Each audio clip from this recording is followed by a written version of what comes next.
Why did God allow you to love the wrong person first? This is a question almost every broken heart has whispered at some point in a life. God, why did you let me love the wrong person? The answer isn't simple. Sometimes it takes a broken heart to awaken a deeper purpose within you. You were never meant to love aimlessly, nor were you created to chase connection merely for the sake of comfort. But God, in His mysterious patient wisdom, sometimes allows your heart to attach to someone who was never meant to stay. This isn't a punishment, nor is it meant to make you cynical about love. Instead, it's a profound preparation for something far greater, because there are profound lessons that only the crucible of pain can forge. There's a depth of revelation, a clarity of insight that emerges only when your heart has been stretched to its limits, torn open, and then compelled to heal. That searing pain, that persistent ache, that silent agonizing question of, why did this happen? None of it is wasted. God, in His infinite wisdom, never wastes a wound. There is something profoundly sacred about heartbreak when it ultimately propels you toward your divine purpose. Something undeniably divine about loss when it finally pries open your eyes to the truth of who you are in Him. As you reflect on the one you once fervently prayed for, the person you once wept over, perhaps even pleaded with God to keep in your life, you will begin to grasp a powerful, transformative truth. Sometimes, the most profound act of divine mercy is an unanswered prayer. You, with an open heart, saw boundless potential. They, with a different agenda, saw mere convenience.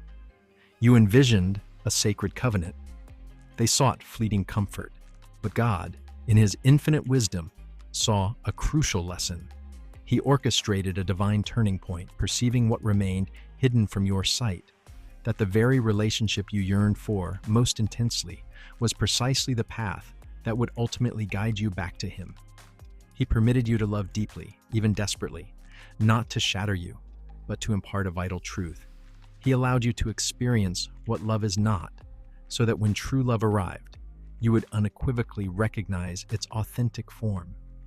Deuteronomy 8:2 powerfully declares, "The Lord led you through the wilderness to humble and test you, to know what was in your heart." Understand this, that wilderness wasn't merely a geographical location, it was a person. It was a relationship that felt like a desolate landscape. It was that intense season that stripped you bare, down to the very core of your soul, revealing both your profound weaknesses and your deepest longings. Yet in that unexpected wilderness, you discovered something invaluable. You found yourself.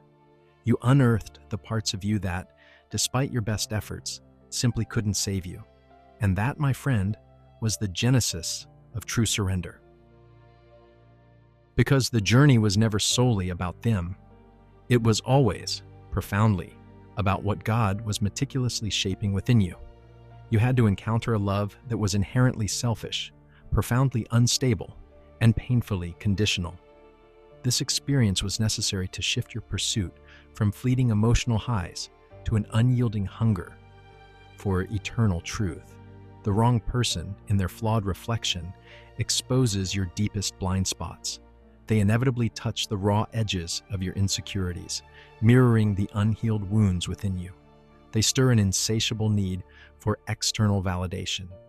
They hold up a mirror, not to diminish your inherent worth, but to illuminate your weaknesses, so you can finally confront what still demands healing. Through this, you learn a critical distinction. The desperate craving for affection can masquerade convincingly as love, but it is not love, it is dependency. It is fear, cleverly disguised as passion. And the enemy, acutely aware of this, knows precisely how to weaponize your loneliness as bait. This is why a distraction often precedes the divine alignment God intends for you. A counterfeit connection may feel intensely urgent, yet it leaves you riddled with anxiety. It promises destiny, but delivers only confusion, and yet God permits it, not out of a desire for your pain, but because He is orchestrating a profound awakening within you. This heartbreak isn't just pain, it's holy ground. Every tear you've shed isn't wasted. It's a testament to your resilience, a prelude to your testimony. Remember Romans 8:28. It doesn't guarantee that every experience will feel good, but it absolutely assures us that every single thing, even the deepest wounds, will ultimately work together for your profound good. The wrong person, in their departure, served a divine purpose. They stripped away your illusions. They didn't just break your heart. They shattered the fantasy you held, leaving you with a void, with searing questions. But it was precisely those questions, that raw emptiness, that ultimately propelled you into the arms of God. You cried out, "Lord, why would you allow me to invest my heart in someone like that?" And the divine whisper echoed back, "Because I needed you to truly grasp who you are without me." You elevated them above your trust in God. You made them your entire future, your singular hope, your emotional lifeline. And when they inevitably departed, God remained. That was the profound lesson. Even when the most cherished person walks away, you are not abandoned. Isaiah 43:2 declares, "When you pass through the waters, I will be with you." You didn't drown. You were delivered. You didn't lose. You learned. You didn't fall apart. You were powerfully rebuilt.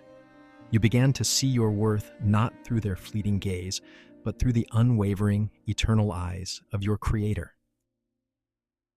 God strategically allowed you to love the wrong person first, so your soul would never again settle for a counterfeit. Because real love, the kind God meticulously designs, isn't merely built on fleeting chemistry, convenient timing, or intense passion. It's forged in the crucible of unwavering character, profound sacrifice, and unshakable truth. This is the 1 Corinthians 13 kind of love, the kind that is patient, kind, selfless, humble, and forgiving. And you cannot fake that. Not for long.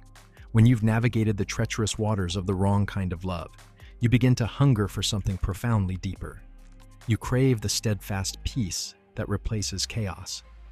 You crave the power of prayer that silences pressure. You crave authentic partnership that transcends mere performance. You begin to understand that the right love doesn't just attract you, it anchors you. It doesn't just excite you, it edifies you. It doesn't just make you feel wanted, it empowers you to walk in your divine purpose. And that profound, transformative love always originates with God, because it's often in the aftermath of a shattered heart that God becomes most undeniably real. This is the profound paradox of faith. He permitted your heart to break open so He could finally enter it completely. He allowed the sting of disappointment so you would cease idolizing mere connection and begin to hunger for true covenant. So you would stop agonizing, "Do they love me?" and start demanding, "Do they truly love God?" Because now, with piercing clarity, you understand. A person who does not know God can never truly love you. Not in the profound, soul-sustaining way your spirit desperately needs to be loved. Remember the crucial warning in 2 Corinthians 6:14. Do not be unequally yoked. But sometimes, the profound truth of this only crystallizes after we've intimately tasted the sting of pain. And even in that crucible, God, in His boundless mercy, orchestrates the departure of the wrong person. This isn't to shatter you, but to profoundly bless you, ensuring your next relationship is forged in wisdom, not scarred by past wounds. You are meant to step into love whole and healed, not driven by a desperate hunger. For a hungry heart will always settle, but a healed heart possesses the clarity to truly discern. Yes, you loved the wrong person, but that love, in its entirety, was never wasted. It served as a powerful revelation of your immense capacity to give. It laid bare your deep hunger for spiritual depth. It exposed an unyielding desire within you for something eternal. And God, in His divine economy, will never squander a heart like that. He will meticulously use it, powerfully refine it, and completely fill it until it perfectly mirrors His own divine love. So the next time that agonizing question surfaces, "Why, God, did you allow me to invest my heart in someone who was never meant to stay?"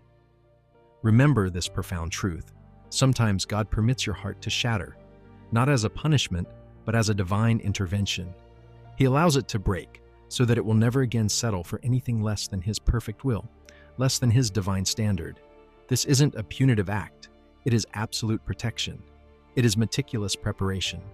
Because a day is coming when the right person, the one truly aligned with your destiny, will enter your life.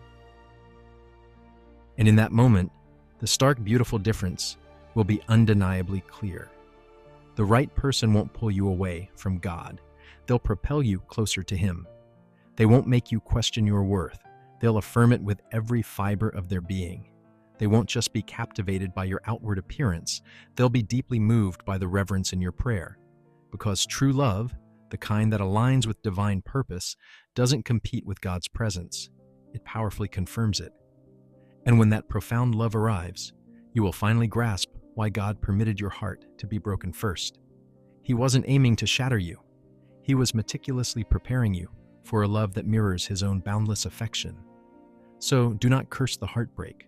Do not despise the profound lesson it carried, because one day you will look back and realize it wasn't rejection. It was divine redirection. It wasn't a loss. It was love, profoundly disguised. It wasn't an end. It was the powerful beginning of becoming truly whole. And in that clarity, you will finally comprehend why God allowed you to love the wrong person first. If this message resonated deep within you, pause for a moment.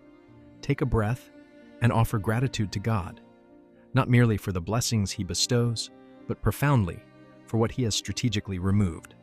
Understand this: His no is often the divine catalyst for your deepest healing. The wrong person didn't derail your narrative.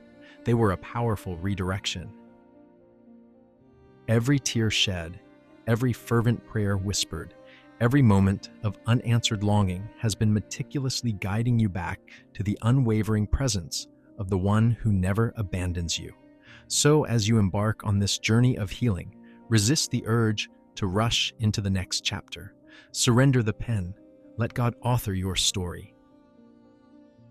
Allow Him to meticulously rebuild your heart with His sovereign hands, unmarred by your own impatience or haste. For when His perfect timing unfolds, every heartbreak, every profound lesson, every perceived delay will suddenly coalesce into profound understanding. And when that authentic love finally arrives, you will recognize it instantly, not because it presents as flawless, but because it carries an undeniable, profound peace. If this truth stirred your spirit, extend this message to someone who is still navigating their own path to healing. And always remember, God's protective hand often manifests as heartbreak long before it reveals itself as an undeniable blessing.